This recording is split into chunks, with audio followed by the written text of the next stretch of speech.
Good morning friends. आज आप देख रहे हैं वस्तुनिष्ठ प्रश्न गोधूली भाग 2। ये प्रश्न 2023 में आए हुए प्रश्न हैं, इसे देखें क्योंकि ये एग्जाम के तौर पर बहुत ही इम्पोर्टेंट है। तो पहला टॉपिक है श्रम विभाजन और जाति प्रथा। तो सबसे पहले इससे रिलेटेड जितने भी क्वेश्चन आए हैं पहले उसे देख लिया जाए। फर्स्ट क्वेश्चन है बुद्धिज्म एंड कम्युनिज्म, जिसकी रचना है, आपके सामने 4 ऑप्शन है, मैक्स मुलर, अमरकांत, महात्मा गांधी, भीमराव अंबेडकर। तो ये देख रहे होंगे बगल में, ये 2022 के सेट सी में आया हुआ क्वेश्चन है, काफी इंपॉर्टेंट है। ये सारे क्वेश्चन ही आपके इंपॉर्टेंट है। तो इसका आंसर होगा Bhimrao Ambedkar. Question number 2, who are Shudras किसकी रचना है? हु आर सुदराज किसकी रचना है? भीमराव अंबेडकर की, बी अमरकांत की, सी महात्मा गांधी की, डी यतीन्द्र मिश्र की। ये क्वेश्चन 2023 का सेट ए में पूछा हुआ प्रश्न है। तो आंसर क्या होगा? भीमराव अंबेडकर की। थर्ड नंबर, मानव मुक्ति के पुरोधा किसे कहा गया है? मानव मुक्ति के पुरोधा किसे कहा गया है? पहला नलिन बिलोचन शर्मा, बी यतीन्द्र मिश्र, सी भीमराव अंबेडकर, डी अमरकांत। तो ये सब जो देख रहे हैं बगल में, ये 2021 के सेट ए में आया हुआ है ना। तो ठीक उसी तरह से आप इसके नीचे आप देख सकते हैं, ये सब के सब है ना 2021 सेट ए के फर्स्ट सिटिंग में, 2021 सेट ए के सेकंड सिटिंग में, इस तरह से ये क्वेश्चन आए हुए हैं। तो मैं तेजी से लेके चलता हूँ क्योंकि आपके एग्जाम बहुत ही क्लोज आ चुके हैं, तो तेजी से चला जाए। मानव मुक्ति के पुरोधा किसे कहा गया है? नलिन बिलोचन शर्मा, बी यतीन्द्र मिश्र, सी भीमराव अंबेडकर, डी अमरकांत। आंसर होगा भीमराव अंबेडकर। भारत में जाति प्रथा का मुख्य कारण क्या है? ए बेरोजगारी, बी गरीबी, सी उद्योग धंधों की कमी, डी अमीरी। आंसर होगा बेरोजगारी। 5 नंबर, जाति प्रथा स्वाभाविक विभाजन नहीं है, क्यों? ए भेदभाव के कारण, बी शोषण के कारण, सी गरीबी के कारण, डी रुचि पर आधारित नहीं होने के कारण।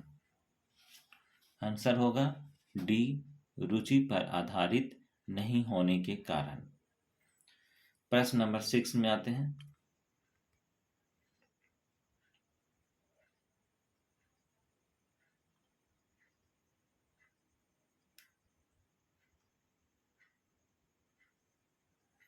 सिक्स कहता है श्रम विभाजन और जाति प्रथा के लेखक कौन है? देखो बच्चों, ये 2 बार अभी तक रिपीट हो चुका है क्वेश्चन, 2020 सेट ए के फर्स्ट सिटिंग और 2023 के है ना सेट ए के फर्स्ट सिटिंग में।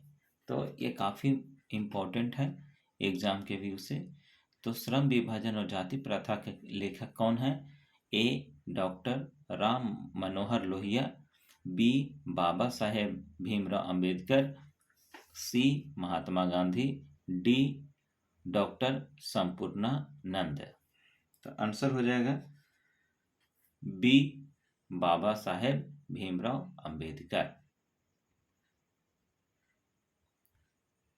लेखक की दृष्टि से क्वेश्चन नंबर 7, लेखक की दृष्टि में विडंबना की बात क्या है? ए जातिवाद के पोषकों की कमी नहीं है, बी जातिवाद के पोषक नगण्य हैं, सी आर्थिक दृष्टि से जातिवाद उचित है, डी जातिवाद लोकतंत्र के विरुद्ध नहीं है। तो क्या आंसर होगा? ए जातिवाद के पोषकों की कमी नहीं है। क्वेश्चन नंबर 8 में आ जाएंगे। लेखक की दृष्टि में आदर्श समाज कैसा होना चाहिए? ए जिसमें स्वतंत्रता, समता और भ्रातृत्व का भाव हो। बी जिसमें सभी धनी हो। सी जिसमें सभी पढ़े लिखे हों। डी जिसमें सभी स्वस्थ हो। क्या होगा आंसर? ए जिसमें स्वतंत्रता, समता और भ्रातृत्व का भाव हो। क्वेश्चन नंबर 9 की ओर बढ़ते हैं। लेखक बेरोजगारी का प्रमुख और प्रत्यक्ष कारण किसे मानते हैं? आंसर ऑप्शन ए अशिक्षा को, बी जनसंख्या को, सी जाति प्रथा को, डी उद्योग धंधों की कमी को। इसका आंसर क्या होगा? सी जाति प्रथा को।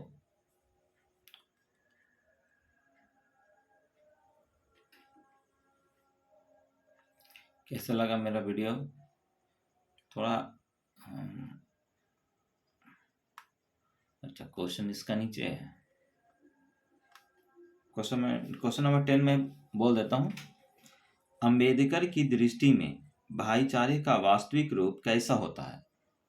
क्वेश्चन है क्वेश्चन नंबर 10 कि अंबेडकर की दृष्टि में भाईचारे का वास्तविक रूप कैसा होता है? ऑप्शन आपके सामने है। ए दूध और शक्कर के मिश्रण की तरह। बी दूध और पानी के मिश्रण की तरह। सी तिल और तंडुल के मिश्रण की तरह। और डी पानी और नमक के मिश्रण की तरह। क्या आंसर होगा? आंसर बी दूध और पानी के मिश्रण की तरह। अब बात करते हैं क्वेश्चन नंबर 11। भारतीय संविधान के निर्माण में महत्वपूर्ण भूमिका किसकी है? ए भीमराव अंबेडकर की, बी ज्योतिबा फुले की, सी राजगोपालाचारी, डी महात्मा गांधी। तो 11 का आंसर होगा ए भीमराव अंबेडकर की। Question number 12। सभ्य समाज की आवश्यकता क्या है? सभ्य समाज की आवश्यकता क्या है? तो क्या होगा इसका आंसर? ऑप्शन पहले जाति प्रथा, बी श्रम विभाजन, तीसरा अनुबंध, चौथा दूध और पानी। तो 12 का आंसर होगा बी श्रम विभाजन। बात करते हैं क्वेश्चन नंबर 13 की। निम्नलिखित रचनाओं में से कौन सी रचना डॉक्टर अंबेडकर की है?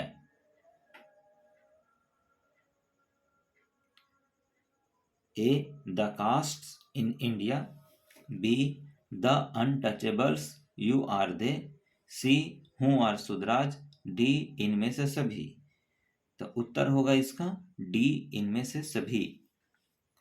Question number 14।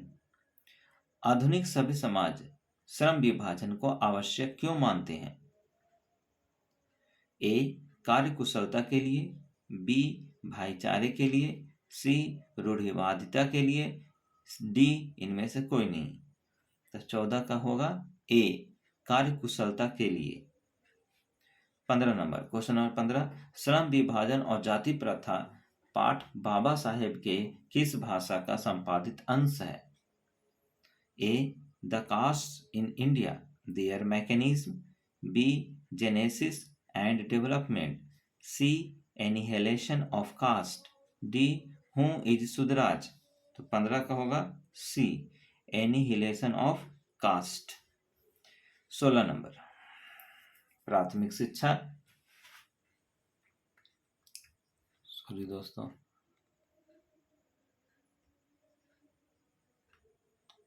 सोलह नंबर देखें। प्राथमिक शिक्षा प्राप्त करने के बाद अंबेडकर उच्चतर शिक्षा प्राप्त करने के लिए कहाँ गए हैं? इटली, बी दक्षिण अफ्रीका, सी न्यूयॉर्क, डी दक्षिण कोरिया। तो इसका आंसर होगा सी इसका आंसर होगा न्यूयॉर्क। 17 नंबर अंबेडकर के चिंतन व रचनात्मकता के लिए प्रेरक व्यक्ति कौन थे? क्वेश्चन नंबर 17 का option A Buddha, B Kabir, C Jyotiba Phule, D इनमें से सभी। क्या होगा आंसर? डी, इनमें से सभी। अब बात करते हैं क्वेश्चन नंबर 18 की। तो जाति पाति तोड़क मंडल भाषण लाहौर में कब हुआ? ए 1942, बी 1940, सी 1936, डी 1938। तो 18 का आंसर होगा सी 1936, 1936, 19 में। श्रम विभाजन और जाति प्रथा क्या है? कहानी, बी भाषण, सी निबंध, डी साक्षात्कार। तो 19 के होगा सी यानी निबंध है। क्वेश्चन नंबर बात करते हैं लास्ट 20 की। अंबेडकर के भाषण एनिहिलेशन ऑफ कास्ट को किसने हिंदी में रूपांतर किया? 20 के ए ललई सिंह यादव, बी किशोरीलाल, सी मोहन वाजपेयी, डी इनमें से कोई नहीं। आंसर होगा ए ललई सिंह यादव। अब चलते हैं नेक्स्ट पेज।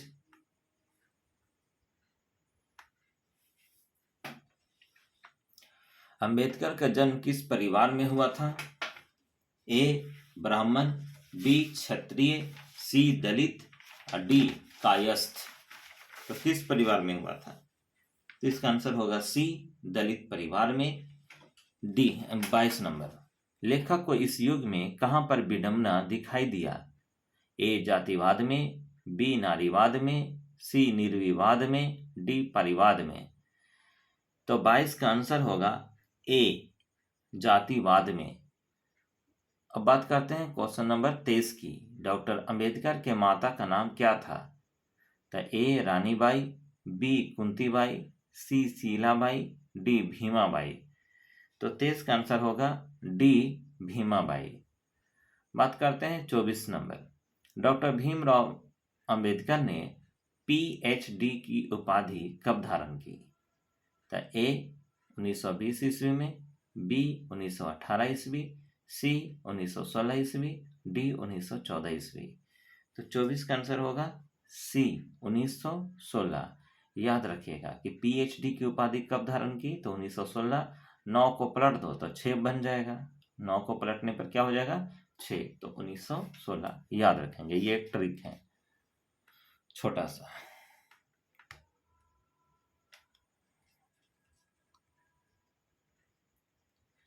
क्वेश्चन नंबर 25 में आ जाएंगे। The caste in India their mechanism किनकी रचना है? A Bhimrao Ambedkar, B Ram Manohar Lohia, C Mahatma Gandhi, D Sukhdev.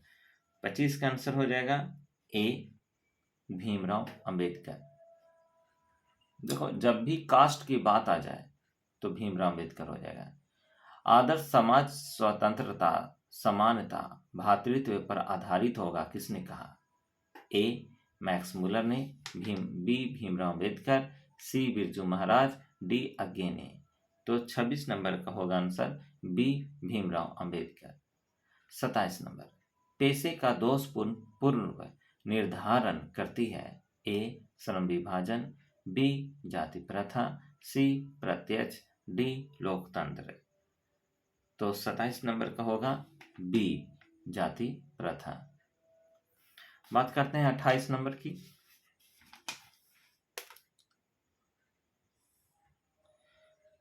तो जाति प्रथा भारत में बेरोजगारी का एक खाली स्थान कारण बनी हुई है।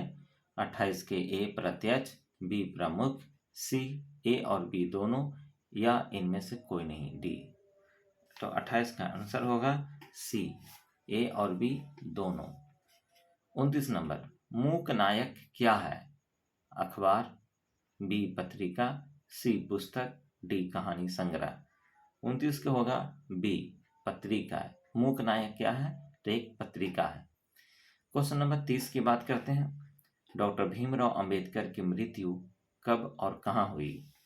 ए 1956 दिल्ली, बी 1957 मध्य प्रदेश, सी 1958 वाराणसी, डी 1959 बिहार। आंसर होगा 30 के ए 1956 दिल्ली। अगर आप ये भुला जाते हैं 1956 को तो याद रखेंगे पानीपत की दूसरी लड़ाई कब हुई थी? तो 1556 में। तो 56 से याद रखिएगा, है ना। या एक फिल्म भी आई थी अब तक 56, तो उससे भी आप याद रखिएगा। ठीक है, 1956। डॉक्टर भीमराव अंबेडकर का जन्म कब हुआ? अब बात करते हैं जन्म की।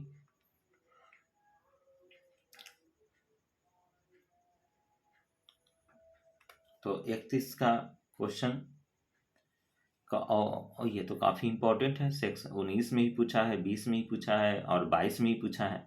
काफ़ी इम्पोर्टेंट क्वेश्चन है, तो बच्चों इसको याद कर लेंगे। हाँ, 14 क्या होगा इसका ऑप्शन? पहला 14 अप्रैल 1988, बी 14 अप्रैल 1989, सी 14 अप्रैल 1890 और डी 14 अप्रैल 1891। तो 31 के आंसर हो जाएगा डी 14 अप्रैल 1891। तो हम आपको याद करवाए होंगे, हम अपने जब आपको पढ़ाए होंगे भीमराव अंबेडकर, तो उसमें बताए होंगे कि देखिए आपको बताते हैं कैसे याद करना है। आगे एक, अब पीछे एक, अब बीच में बैठ गया 8 9। इसे एकदम कहानी की तरह याद कर लीजिए। 31 का हो जाएगा आंसर डी 1891। बात करते हैं क्वेश्चन नंबर 32। हाँ, तो डॉक्टर भीमराव अंबेडकर का जन्म कहाँ हुआ? अब ये पूछ रहा है कहाँ। तो पहला है महू मध्य प्रदेश, बी गोरखपुर उत्तर प्रदेश, डुमरांव बिहार, दानकुनी पश्चिम बंगाल। तो याद रखिएगा महू मध्य प्रदेश। इसको याद करने का ट्रिक क्या है? महुआ मध्य प्रदेश में पाया जाता है, ठीक है। या फिर माँ से महू, माँ से मध्य प्रदेश। तो आप याद रखेंगे कि है ना, इसके शॉर्ट ट्रिक को, और इस शॉर्ट ट्रिक से ही आप पास हो जाओगे, एक अच्छे नंबर भी ले आओगे। डॉक्टर भीमराव अंबेडकर ने किस पत्रिका का संपादन किया? ए उज्ज्वल भारत, बी उड़ता भारत, सी बहिष्कृत भारत, डी पुरस्कृत भारत। तो 33 का आंसर हो जाएगा सी, यानी बहिष्कृत भारत। 34 नंबर, भारतीय संविधान का निर्माता किसे कहा जाता है? बिल्कुल आसान है, मैं इसका आंसर डायरेक्ट बता रहा हूँ, भीमराव अंबेडकर को। 35 नंबर, डॉक्टर अंबेडकर का वाड़में हिंदी के कितने खंडों में प्रकाशित हो चुकी है? तो इसका आंसर हो जाएगा 35 के डी 21 खंडों में। तो आपको याद रखना है कि पंडित जी, है ना, 11 रुपया कम से कम, नहीं तो 21 रुपया लेते हैं, है ना। तो 21 आज के डेट से याद रखेंगे कि 21 खंडों में। अब बात करते हैं, मैं तेजी से ले जा रहा हूँ वीडियो को, मुझे लगता है कि आपको इतना ऑप्शन सुनने की आवश्यकता नहीं है, डायरेक्ट आंसर चलते हैं, क्योंकि आपके अभी एग्जाम टाइम में समय के बहुत मोल होता है। 36 नंबर, आधुनिक सभ्य समाज कार्य कुशलता के लिए किसे आवश्यक मानता है? तो 36 का आंसर हो जाएगा ए श्रम विभाजन को। 37, डॉक्टर भीमराव अंबेडकर के पिता का क्या नाम था? 37 का आंसर हो जाएगा बी रामजी सकपाल।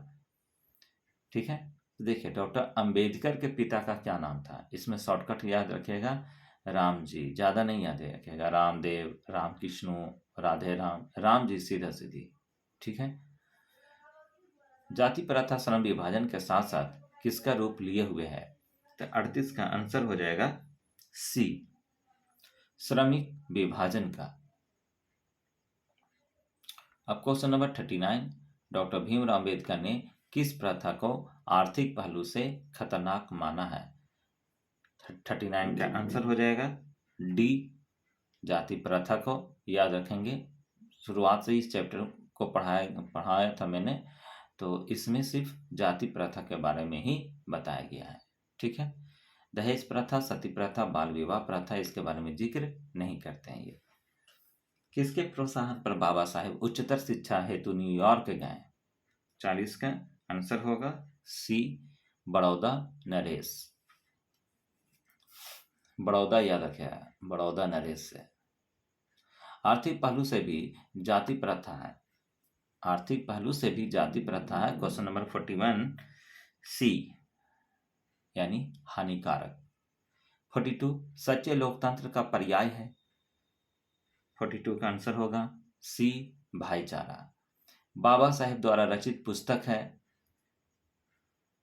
तो 43 के आंसर हो जाएगा डी, इनमें से सभी, क्योंकि उन्होंने ये तीनों किताब genesis and development, B Buddhism and communism, C Buddha and his Dhamma, ये तीनों किताब भी बाबा साहेब द्वारा रचित पुस्तक, इसलिए इसका आंसर हो जाएगा इनमें से सभी।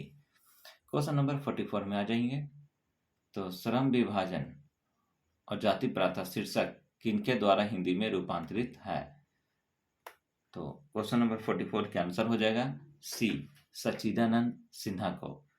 विडंबना का अर्थ है, 46 क्वेश्चन नंबर देखेंगे।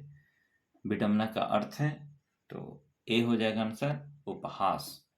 बात करते हैं 47 की। तो 47 भारत की, एक बात बोल देता हूँ दोस्तों, मानते हैं क्वालिटी अच्छी नहीं है, और जल्द ही मैं इसकी क्वालिटी को जल्दी ही डिजिटल बोर्ड में कन्वर्ट करने जा रहा हूँ। तो थोड़ी सी आप लोग का यही कहूँगा कि सब्सक्राइब और हमारे चैनल पर हमेशा बने रहिए। क्वालिटी बहुत जल्द ही आपको अच्छी और बहुत बेहतर क्वालिटी मिलने जा रही है। सो देर ना करें, जल्द से जल्द सब्सक्राइब कर दें, और आपके मित्र भी हैं तो उनसे भी सब्सक्राइब जरूर करा दें। तो एक लास्ट क्वेश्चन चलता हूँ। भारत की राष्ट्रीय क्षमता का पूर्ण विकास किस व्यवस्था में संभव है? तो 47 का आंसर हो जाएगा सी, समाजवादी व्यवस्था की। और जाते जाते मैं आपसे निवेदन करता हूँ कि अगर है ना कम समय में भी आप तैयारी करना चाहते हैं तो हमारे चैनल को सब्सक्राइब जरूर कर दें। मैं आपके लिए कम समय में, विद इन 2 मंथ्स में आपके लिए क्रैश कोर्स लाऊंगा और विद डिजिटल बोर्ड के साथ आऊँगा। ठीक है, तो प्लीज़ सब्सक्राइब जरूर कर दें। Thank you.